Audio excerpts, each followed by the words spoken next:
Hello again, everybody. I figured I'd do a little update on the tiny house. This is the tiny house that I built last year. Let me get a little bit farther away from it so you can see a little more. The outside's changed a little. The yard turns to mud around here in the winter, so it's a little bit muddy. But anyway, this is the front of the house, and you can see that I have got the porch that goes all the way across, and I kind of like that. I actually stuck it out on that side just a little bit because I'm going to have a room on that side that's going to have like a washer and dryer and a refrigerator and all that in it, an extra refrigerator, store extra food and stuff. Let's walk up here and see what all we've got. Okay, so here is the front of the house with the porch, and I think it's all right. Now I am going to have a roof over the whole thing. You can see this, I kind of slapped that together last year just so we would be covered. I actually kind of slapped that together last year too. You'll see what I'm talking about when we get up here. There's big gaps between it.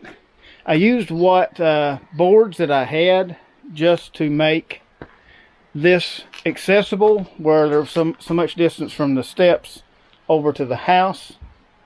But I am going to put them together like these are. See, it kind of looks funny with them together on both sides like that, but then in the middle you got these big gaps. What I'm going to have to do is very carefully, so these are nailed down. The rest of these boards are screwed down, but the middle ones are nailed down. So these, I'm going to have to be careful. Actually, I'm going to replace the ones that I don't have full pieces because I want full pieces all the way across. It's more strength. But anyway, yeah, that's the outside so far. So, yeah, I got junk on that side, but anyway, let's go on inside.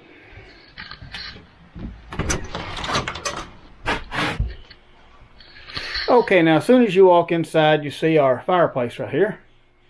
And it kind of ended up being kind of the focal point of the living room because, well, it's kind of one of the most important things in the house because that keeps us warm.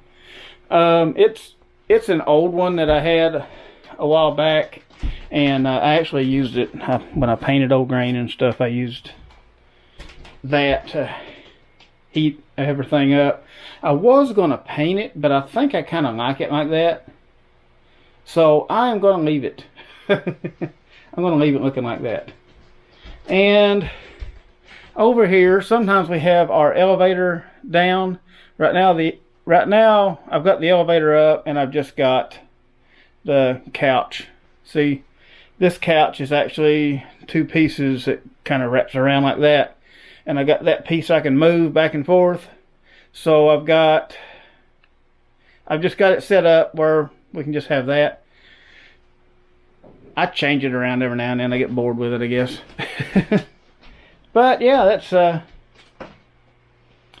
that. We've got a few pictures on the walls and stuff.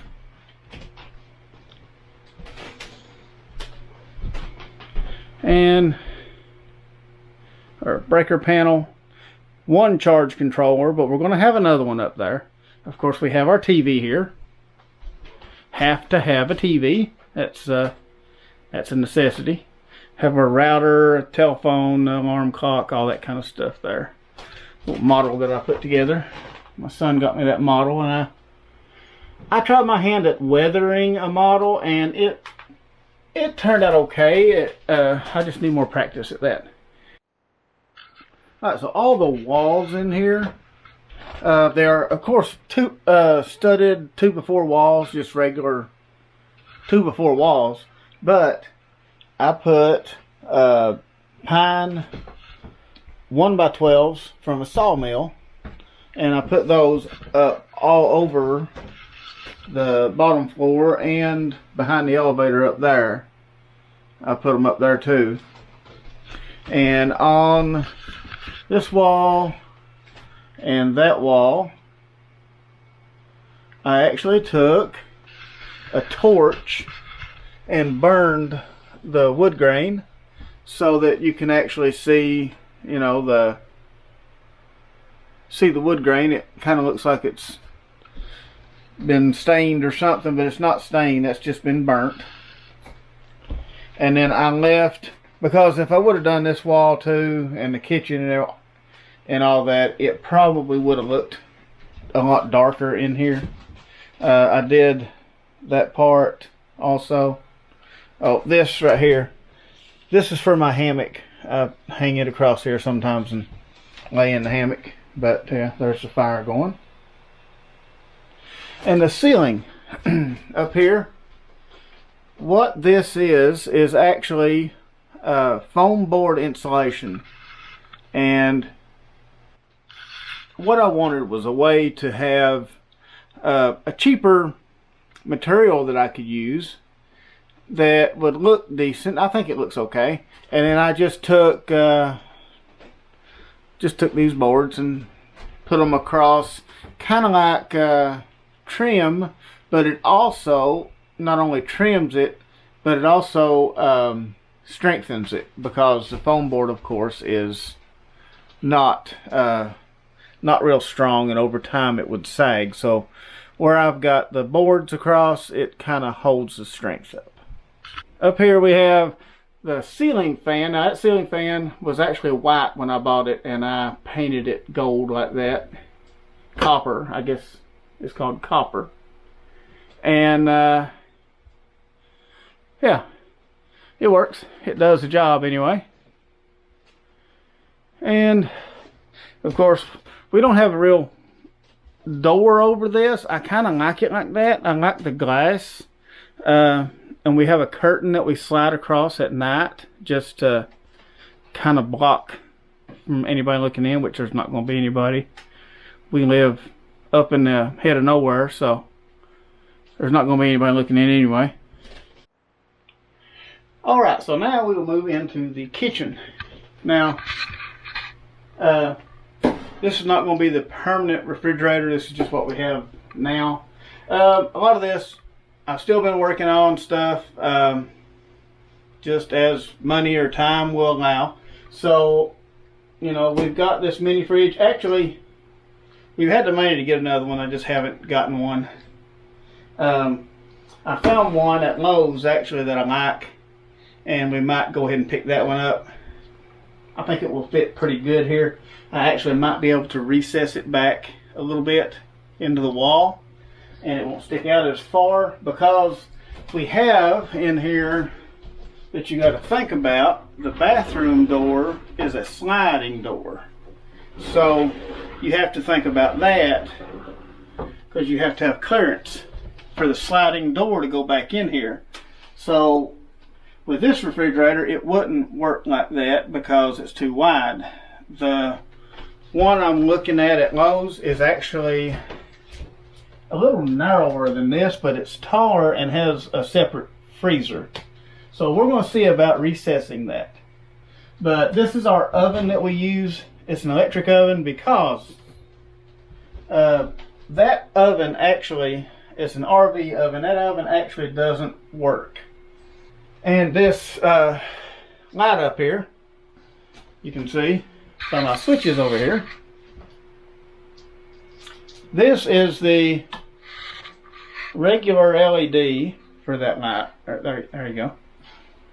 This switch right here is the regular LED, but you notice it's still on. That is this switch. This switch is the LED that runs off of the solar. I have 12 volt LEDs running off of these three switches. Well, I don't have one in the ceiling fan yet. I have one in here. I have one on the outside light. That's this top one. And I have a wire ran up there, but it's just capped off.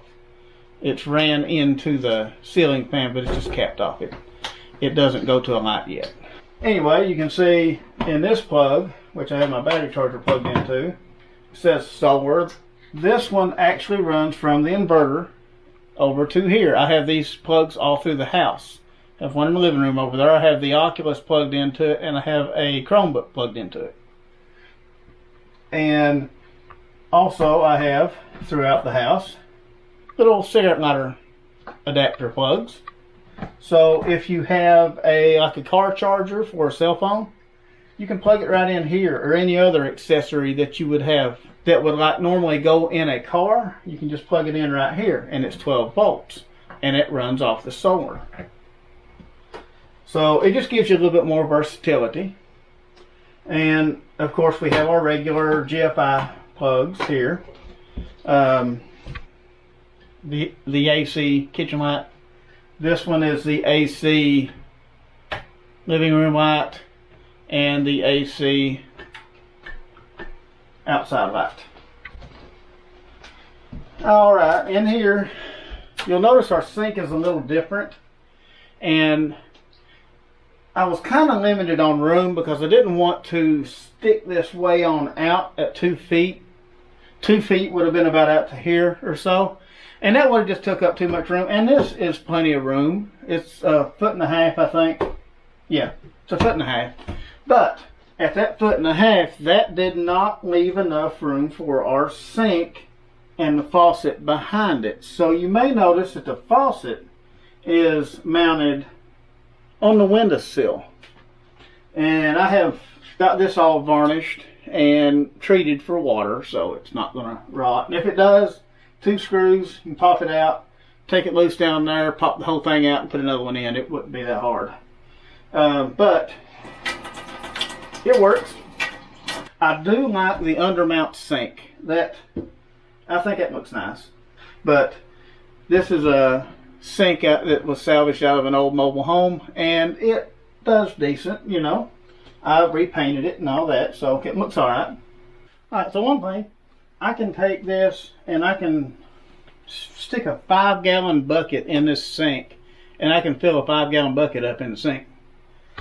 Most places you can't do that. So I kind of like that. I like the fact that you've got a lot of room right here between the head of the faucet and the sink. There's enough room that you can fit. Like in our other house, I had trouble. Like I've got a big stainless steel pot, and I had trouble fitting it under the faucet in that house. There's no problem here. Just stick it right underneath there. Of course, I did make all these cabinets, or these two, and those cabinets. I made all those from scratch. They're just plywood, 2x4s, and whatever. You know, you can see they're just regular old lumber. I don't know much about cabinet making, so I probably did them wrong, but they work. So I guess that's the part that matters. Okay, so you might notice this drying rack. It's just a wire rack that I got at Lowe's. I had to cut it down to fit in between, and it actually, I cut it down so that it just fits. It's only sitting in here, so it's removable. But the reason I've got that right here is because when we wash dishes, we can put the wet dishes up here, and they drip down into the sink as they dry. So they're out of the way. They're way up here out of the way. They're not taking up countertop space, and they drip dry. I took a couple of pipes, put them together, ran down and into the jug, and have another small pipe coming up and into here, and a little small pipe coming into the end of that. So it's just a USB recharged. It's got a little battery in it and a little pump. Push the button, water comes out. And that's our drinking water. Usually we don't have this on here, but this is our drinking water. Over here, I needed a place for my knives where they wouldn't be in the drawer getting all beat up, and I just kind of wanted something a little different. So I took a little oscillating tool, little Black & Decker oscillating tool thing, and I just took and held it perfectly straight up and down, or close to perfectly straight up and down, and went down in there for each knife. Now, if we get more knives, we'll just keep doing that. And it's all the way back here, so the likelihood of somebody bumping against them is very low. There's nothing really covering them in there, but so far it works pretty good. You have a knife and you can just keep it right down in there. All three of them are like that. They just pull right out. Over here, of course, we have our coffee maker. Got to have a coffee maker. That is essential. Any house has to have one before it can be called a home, actually, or should have. I've got to where I kind of just hang the skillets and stuff. Some of the utensils, we just keep them kind of hanging back there. But anyway, and by the way, this is my watermelon slicer. If you're wondering why there's a sword in the kitchen up on the wall, that's what I slice watermelons with. I'll have to video that sometime. It is kind of entertaining because it's a very fast way to slice a watermelon, and it works really well. This cabinet was actually salvaged from an apartment complex. They were redoing the cabinets and stuff in their apartments. So same way, actually it's the same cabinets, same kind of cabinets that's in Zephyr. This come out of an old camper, it's a vent hood, and so did the stove right here. Like I said, the oven part does not work. The top works, but I have been using this induction cooktop lately, and I think I may continue using that because I kind of like the induction cooktop. This part really doesn't even get hot. This part, of course, does when it's got a pan sitting on it, but I think I'm gonna get like a double burner, and I'll keep this stove in here. It's more backup or whatever, but I like the induction cooktop. This microwave is not actually I had the microwave up here before I had the cabinet up here. This microwave is not screwed into this cabinet. You would think that it is, but it's not. This may not be the approved way of mounting a microwave to a wall, but it is one good thing about having solid wood walls. These are all 1x12s. Sawmill 1x12. So the whole wall, anywhere you want to put something, if you want to hang a picture somewhere, you don't have to find a stud. The whole wall is like a stud. It's all one big board, or it's all board. The whole wall is. So in order to mount this, I didn't have to find a stud or anything. I'm not saying this is the approved way of doing it, but it's a quick and easy way to mount a microwave, and it worked. Okay, if we go right into this microwave, you can see we've got sheetrock screws straight through the back panel of the microwave. It doesn't hurt it. We've been using this microwave for 6 months or so now, and like 10 months actually. We've been using this microwave for a long time. It works fine. This does not hurt it at all. But it is solid. It is mounted. It's very solid. It's not going anywhere. So yeah, that's how I mounted the microwave. So I could potentially, if something happened to that microwave and it went out eventually, I could very easily take that down. Don't have to fool with the cabinet, nothing like that. Take them screws out, take it down, throw another one up. It's plugged in inside the cabinet. There we go. Y'all probably remember this right here. Now this is something I'm really glad that I did, because I don't like having the garbage right out where everybody can see it, and it just looks messy. So I put it so that the garbage can is right inside here, and you just rock it out like that. And when you're cutting vegetables or something up here and you want to just rake them off, open this up, rake them off into the garbage, And there you go. Oh, and the way that I've got it kind of springy is a bungee cord. And looks like I got a bottle back in there. I want to retrieve that here in a little bit. The bathtub is a feeding trough, which I love. That is the best bathtub I've ever had. This right here is the best bathtub that I've ever had.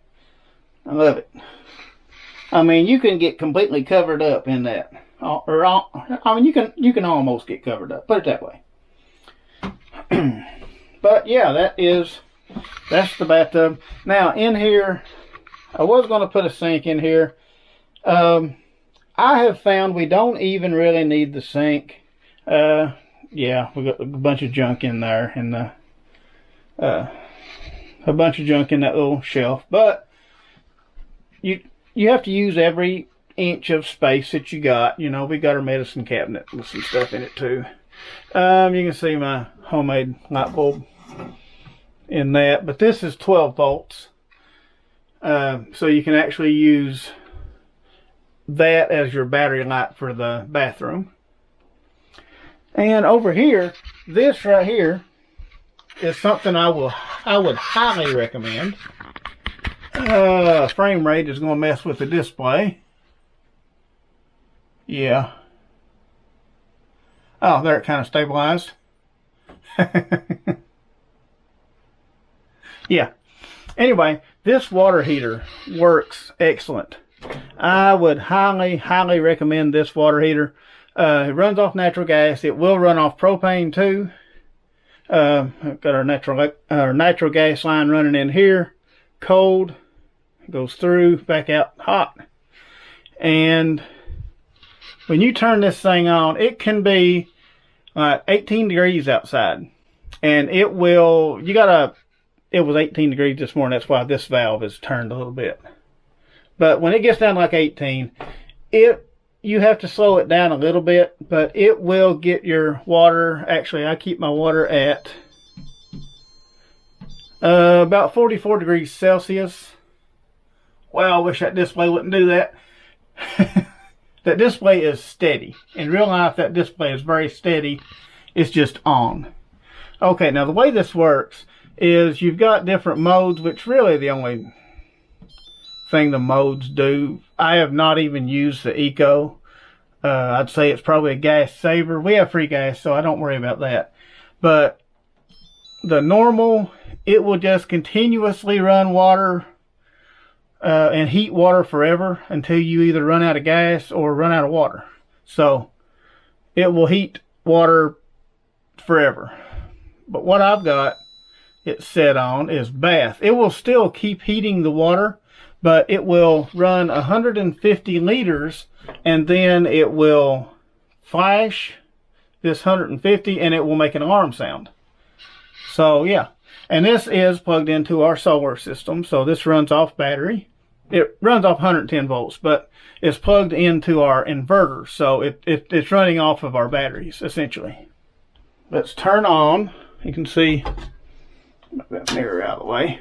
You can see how I mounted the faucet, the bathroom faucet.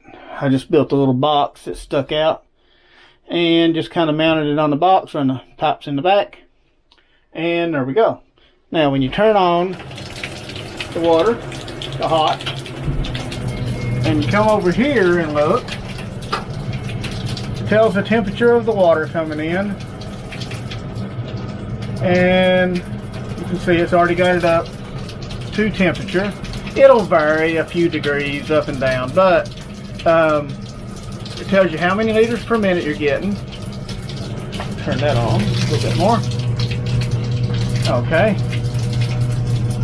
And it tells you how many liters per minute of gas you're using, how many liters you have that you have heated so far. And whenever that gets to the set amount, it will alarm. And this water is nice and warm. Now, you may be wondering, why is there a pipe inside of the bathtub? That is a little Serene Life little jacuzzi thing. But this is kind of a nice little thing. It's back behind the toilet, and it's got the hose running up here. And it came with a mat, and the mat would lay down in the bottom of the tub, and you would turn it on and it would bubble. The mat was very uncomfortable. I did not like the mat that came with it. But if you turn this on, well, you can see the air.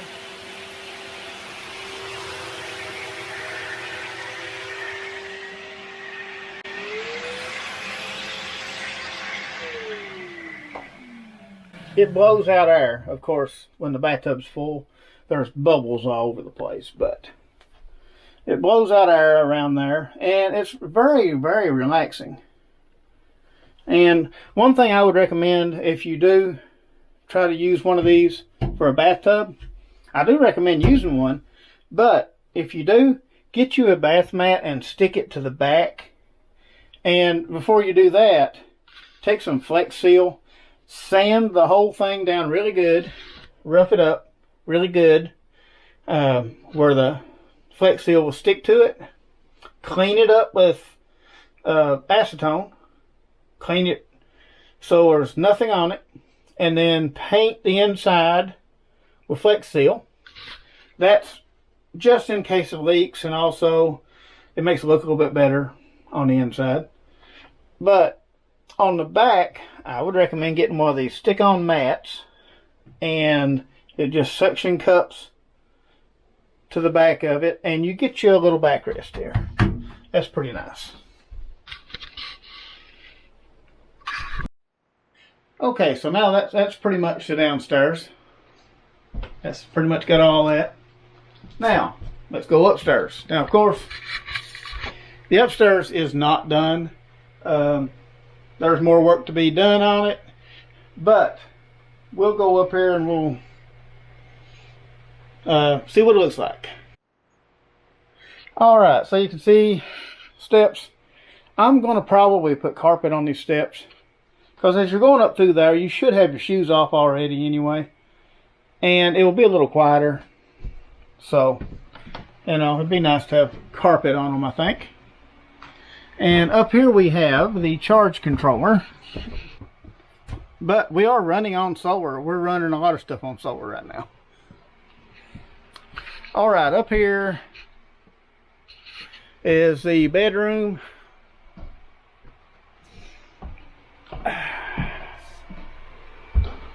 Like I said, this is not finished. All of these walls need painted.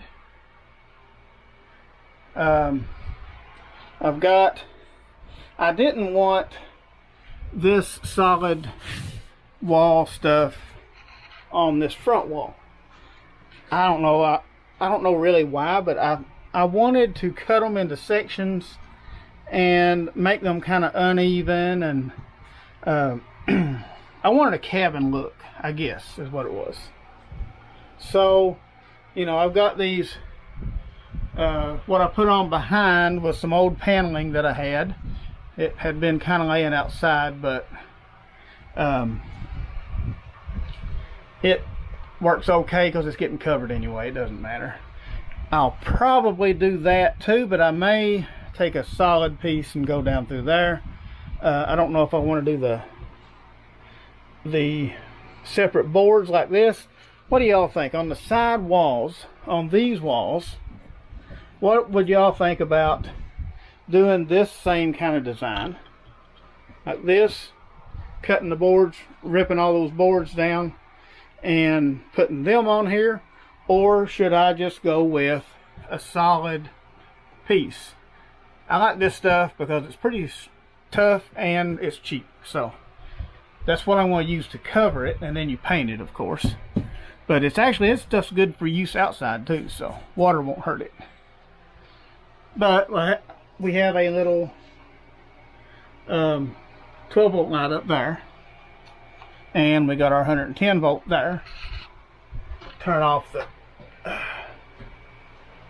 that light so you can see the other one. The switch is way over there on that other light. Oh, you can see this one is a reading light, and this, where was it? Right there is that light. It's kind of a night light, but it would be enough to see by at night. And of course, on either side of the bed we have switches for that light. We got one there, we got one here, and we got one over there. Those are all three for the same light. And then of course we got two of these reading lights like that I made. Actually did a video on how I made those. Okay, there is another 12-volt plug right there. Cigarette lighter plug, and that is a solar outlet down there. So we have solar up here too. There is the elevator chair. I'll put a link to the video for that. One thing I do want to show the elevator chair is, before I would use it and let anybody else ride it, I wanted to get a safety device. So I got one of these. This is a fall protection device for a worker that would be like working on a roof or something like that. It's rated for, I think, up to 450 pounds. And that is just dead weight dropping. That's just in case this cable were to break. This would kick in. It's kind of like a seat belt. You know how when you grab the seat belt and you pull it over and you go smoothly with it, it will just come right out and you can fasten it and all that. But if you jerk it real quick, it locks up. Well, this does the same thing. I've kind of tested it and played with it a little bit, and it locks up solid. Wasn't super cheap, but I wanted some safety on this seat just in case something were to happen to that cable. I didn't want that cable the only thing that's holding this elevator up. But we do use the elevator. I use it a lot of times more for carrying heavy stuff up here, but we do use it. And then you can see the stairwell. For right now, I've just got, this is the handrail that came out of Zephyr, and it works pretty well. I just have a board screwed to the ceiling and screwed down there, and it works pretty good. I guess that's going to be about it for for our tiny house tour. I appreciate everybody watching, and I'll see y'all on the next one.